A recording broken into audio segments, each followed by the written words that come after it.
खुलुमबाय बिपिएफ प्रेमि नोंथांमोननिसिम सानजौफुनि आंनि गोथार गोसोनि खुलुमनायखौ बावहरदों। बे बुब्लियाव आं लानानै फैदों जोंहा राजखान्थिनि माखासे खौरां। बेवहाय आं बागै नोंथांमोननो गोबाङै डिटेल्स बागै बुजायनांगौ होननानै सानाखै। सरासनस्रायै आं फोरमायनो सानदों दिनै गाबोन बा रिसेन्टलि जितु बिटिसिनि राजनितिक बा सोलिफु समनि 2025 मायथाइनि जितु बिटिसि बिसायख'थि जानो थांगासिनो दङ, बैखौ लानानै दिनै बबेबा पलिटिकल पार्टिनिया बबेबा पलिटिकल पार्टियाव बेबायदिनो जगदान जाहैनाय माखासे नुथायफोरखौ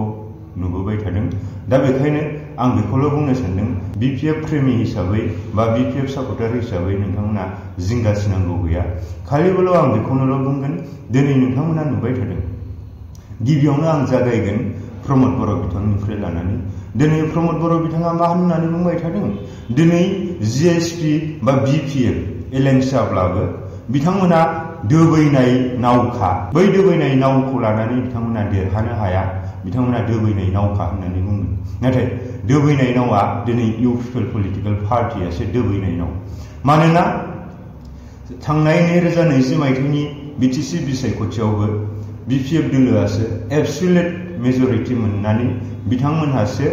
दिनै बिटिसि सरकारखौ सासन खालामनो गोनांमोन। रायजो राजाफोरा बिपिएफ दोलोनोसो मेन्डेटखौ होखादोंमोन। दा बेवहाय थांनाय 2020 मायथाइनि जितु बिटिसि बिसायख'थि बेवहाय बिपिएफआसो गासै 17था सिटआव देरहानानै बिथांमोनासो बांसिनै देरहाबोदों। इउ पिपलआ प्रमद बर'ना डाबलखाय 12था देरहादों, बेयावबो मोनसेखौ हगारनानै 11थाल' जादों। दा बिनि उनावहाय बिथां मन्थु बर'आ देरहाफिनदों। दा बेवहाय आं बुंनो सानदों दिनै इउ पिपल दोलोआसो मोनसे दोबैनाय नाव। माब्रैहाय बिथांमोना जों नाव जावग्राखौ मा होनो, दिङा जावारो। दिनै बिथांमोननि दिङानि बैथाखौ दिनै प्रमद बर'आ बे बैथाखौ बुवाखै, बे बैथाजों बे नावखौ जावाखै। बेखौ जावदों जोंहा आसामनि मानगोनां चिफ मिनिस्टार बिथां हिमन्त बिश्व शर्मायासो बे नावनि बैथाखौ बा बे दिङाखौ जावनायाव बे बैथा जावै जावै दिनै बिटिसिखौ दैदेनदों। प्रमद बर'आ खालिबोल' बिथाङा जास्ट ओरैनो फुथुला बायदि ओं बा ओं, ओं नङाबा ओं, जा बुङो बेखौनो मानिलाबायनाय बेबायदिल'। बेखायनो दिनै इउ पिपल पलिटिकल पार्टियासो गंसे दोबैनाय नाव। बेखायनो जोङो बिपिएफ हिसाबै जोंहा जिंगासिनांगौ बाथ्रा गैया। आरो आं बेखौबो बुंगोन, दिनै बिथाङा बुंदों नब कुमार सहरनिया बिथाङा भटखौनो गेलेनो मोना, बे माबोरैहाय बिपिएफजों लोगो जामालाय,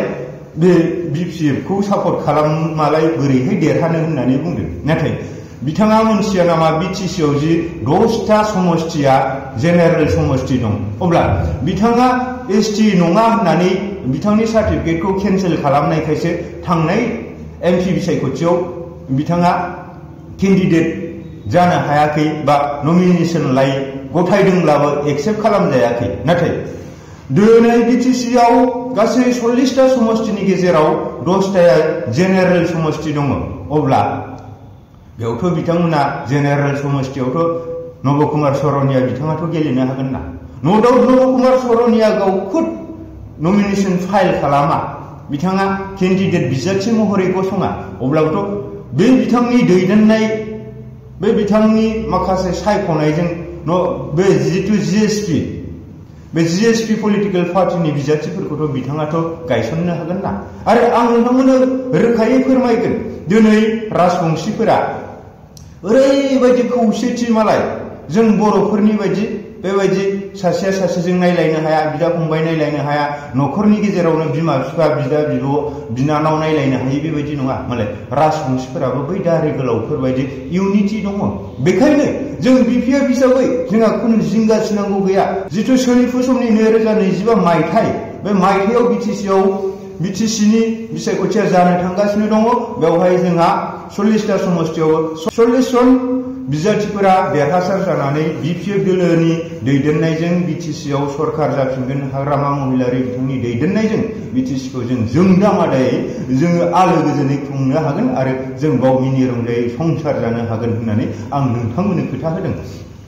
दा अब्ला नोंथांमोना मानि थाखाय जिंगा सिनांगौ दङ दिनै प्रमद बर' बिथांखौ जों खुद मोननानै जोंथ' थगायसुला बुंखाबाय नाथाय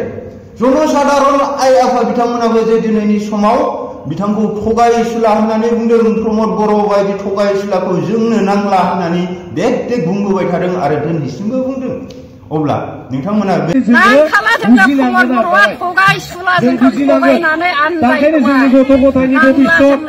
जोंनि गामिनि भबिष्यत जातिनि भबिष्यत जोंनि थाफानाय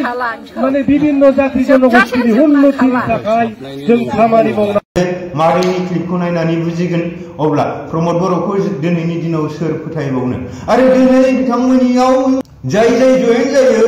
एबसुनिफोरा जयेन जायो नोंथां एबसुनि माखासे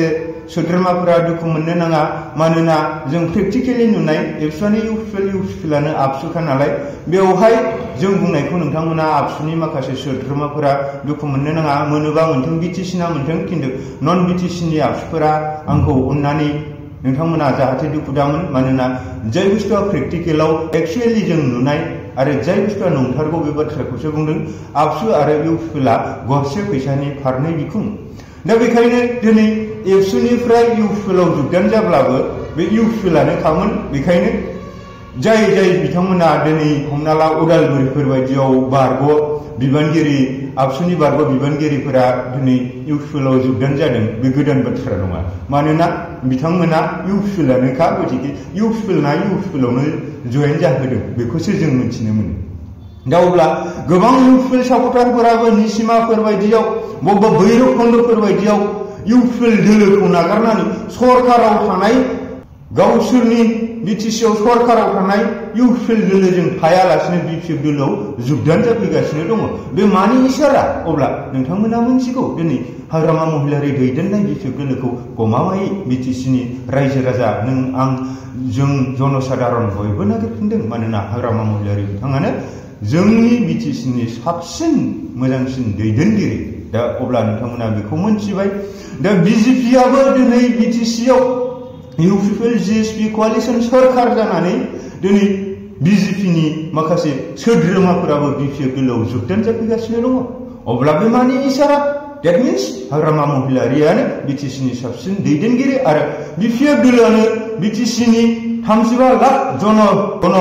जनसाधारन बिथांमोनखौ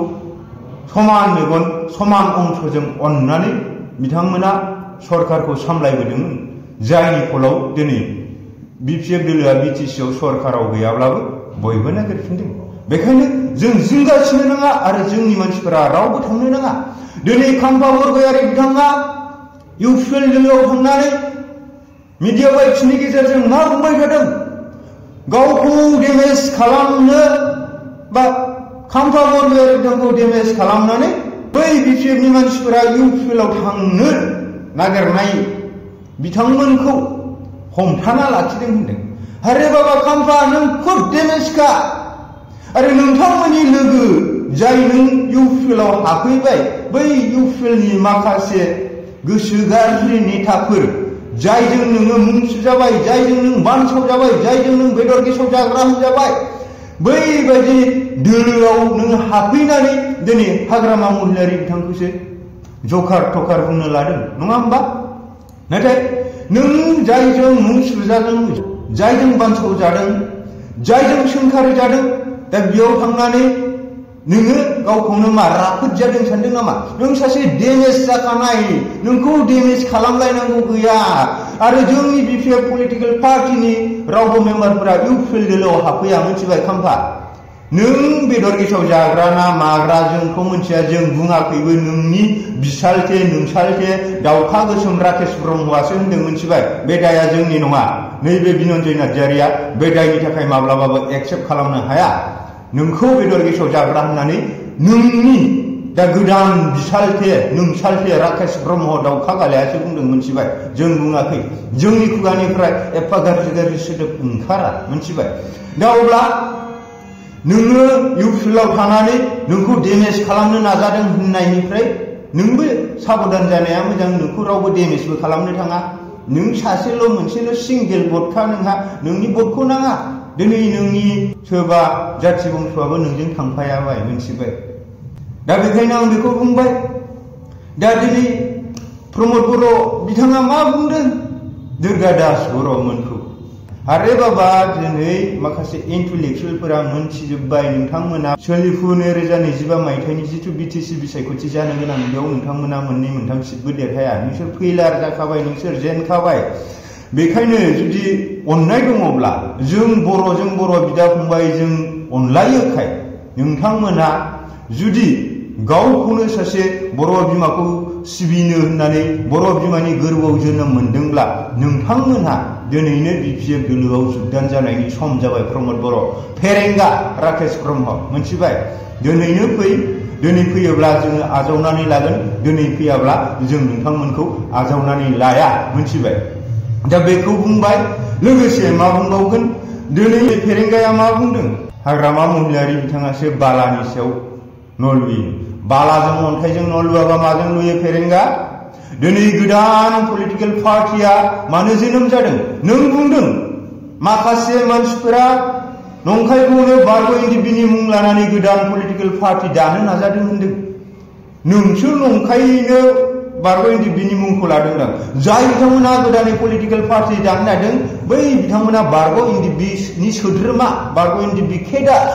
सोरखौ नोंथांमोना मुं लाफादों होनदों नोंबो बारग' एनडिपि बै सोरबा गोदानै पलिटिकेल पार्टि दानो नाजानाय बिथांमोनाबो बारग' एनडिपि बेखायनो आं बुंदों दिनै बिथांमोना मानो गोदानै पलिटिकेल पार्टि दानांगौ जाखो बिथांमोना एकमात्र बेखौल' नुहुरदों दिनैनि इउपिएल पार्टिया जे बिटिसिखौ मोजाङै दैदेननो हायासै बिटिसिनि 35 लाख जनगोष्ठीफोरखौ मोजाङै दैदेनासै दिनै जिथु बर' हारिनि आलादा उदां बड'लेण्ड सोरजिनि दाबिखौ दिनै बिथांमोना बारग' एनडिपिनि गेजेरजोंबो बिथांमोना होफुंजोबनो हायासै दिनै आरो बे बिटिआर गोजोन गोरोबथानि गेजेरजोंनो जिथु बिटिआर पिस एकर्ड खालामबाय बिनि गेजेरजोंबो बारग' एनडिपिफोरा गावसोरनि समस्याखौ समाधान खालामनो हायासै जायनि फलाव बिथांमोना बिटिसिखौ डेभेलप खालामनायजों लोगोसे आरो बारग' एनडिपिफोरनि जिथु सिमां हप एन्ड एसपिरेशनखौ लानानै बिथांमोना हाग्रायाव हाथियारनि गेजेरजों 34 बोसोर नांसोमदोंमोन बैखौ बिथांमोना उननि समाव मावफुंलांनो होननानै दिनै गोदानै पलिटिकेल राजखान्थि हानजा दानो बिथांमोना थांगासिनो दङ नाथाय जाय बिथांमोना दिनैनि गोदान पलिटिकेल पार्टिखौ दानो थांदों बिथांमोना नंगुबै बारग' एनडिपि फेरेंगा नङाब्ला नोंसोर जानो हागौ नंखाय बारग' एनडिपि मालायखौ मुं सुनानै लाब गैया स' एसेनोसै गोजोन्थों बिपिएफ प्रेमि नोंथांमोना जिंगासिनांगौ बाथ्रा गैया आंहा लेबार मावनो सम जालायबाय नै दसे ओंखाम जानायावसो बे भिडिअखौ खालामदोंमोन स' थेंक इउ गोजोन्थों खुलुमबायलै आइ आफाफोर बिपिएफखौ बयबो सहाय आरो मदद होनांगोन स' थेंक इउ सै